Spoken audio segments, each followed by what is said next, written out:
If we cover our face with a blanket for too long, we start to feel suffocated.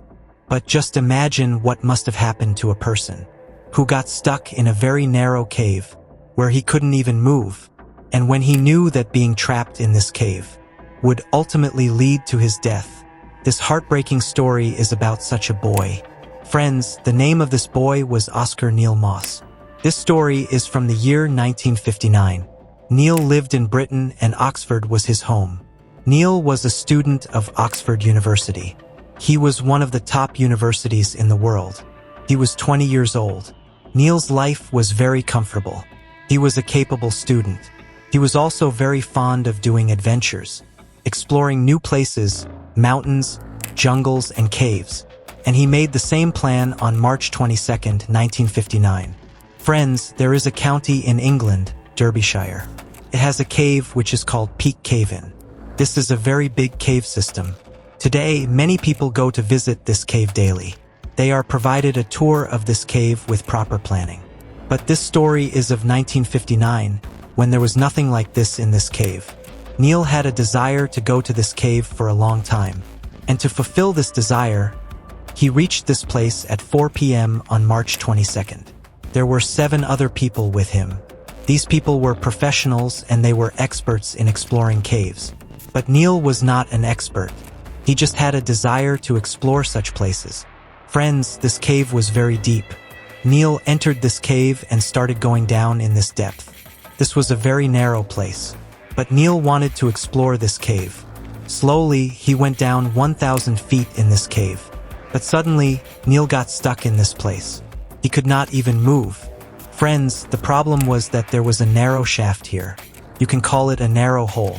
This hole was 35 feet deep. Neil had fallen here and got stuck in a very narrow place. This place was so narrow that Neil could only stand here. He could not even move his arms. Neil was in great difficulty. It was difficult for him to breathe. But there were 7 other people with Neil. He was not alone. He felt that he would be saved from here. But what was going to happen next? This story is very sad. Friends, the rest of the people immediately went back up so that they could call the rescue teams for help. The rescue teams arrived here shortly. There were people from the British Royal Navy. There were many people who used to explore the caves. They all started trying to save Neil. The problem was that the place where Neil was stuck, this place was so narrow that it was very difficult to reach here. First of all, a rope was thrown towards Neil, but this rope would break. But Neil could not get out of here. A man was even sent inside this hole. He bent down and reached Neil with a rope. He also tied a rope around Neil so that Neil could be pulled. But friends, this did not help either. This place was very narrow. Neil was badly stuck in this place. Friends, Neil's condition was getting worse due to suffocation. In 1959, people did not even have so many resources. That's why they were trying to save Neil as much as possible from these people. Friends, before Neil fainted, this rescue team threw an oxygen mask towards Neil and gave him some food and drink. But Neil had such a weakness that these things were not being caught by him. Almost 19 hours had passed during this time. The next day had begun. The people of this rescue team were with Neil, and they were talking to him so that his courage is increased. But the next day, at about 1 o'clock in the afternoon, Neil got very sick. A man from the rescue team came up and he said that Neil could not even speak now. But friends, these people did not lose hope. They were trying to save Neil as much as they could. But time was passing, and now Neil was stuck in this cave for 36 hours. Now the hope of saving Neil alive from here was diminishing. A doctor present there said that now saving Neil alive will be a miracle. Friends, here was another problem, that Neil was quite long. His height was 6 feet 3 inches.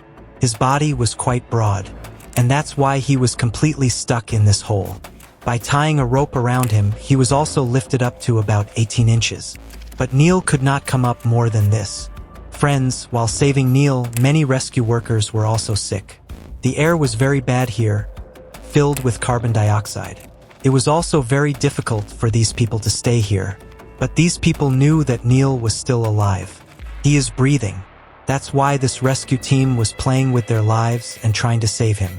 Anyway, friends, 12 more hours passed. But Neil could not be saved yet. This rescue team used many different techniques, such as trying to break the stones with hammers so that this hole opens. But it did not work. Not even a machine could reach here. As I said, in 1959, these people had very little resources. After that, they started digging a tunnel under this hole to somehow reach Neil. But it also took many days. And friends, then what was feared happened. On March 24th at 3 o'clock in the night, Neil died. He died trapped in this place. Neil's parents were also present there. His father Eric told the rescue workers that let my son's body stay here because a rescue worker's life can also be lost. Friends, Neil's grave has been present here since then. His body could not be brought up because it was very dangerous. Even today, this part of this cave is called Moss Chamber because Neil's full name was Oscar Neil Moss. People have never been able to forget this incident. Those rescue workers were later awarded medals because they did not even care about their lives to save Neil. But unfortunately, they could not save Neil. A novel was written on this story in 2004, One Last Breath. And a documentary was also made on it in 2006, Fight for Life, the Neil Moss story. Friends, if you like this video, don't forget to like it. To watch such interesting videos, subscribe to this channel. And after that, click on the bell icon so that you get the notification of all the new videos of this channel. Take good care of yourself.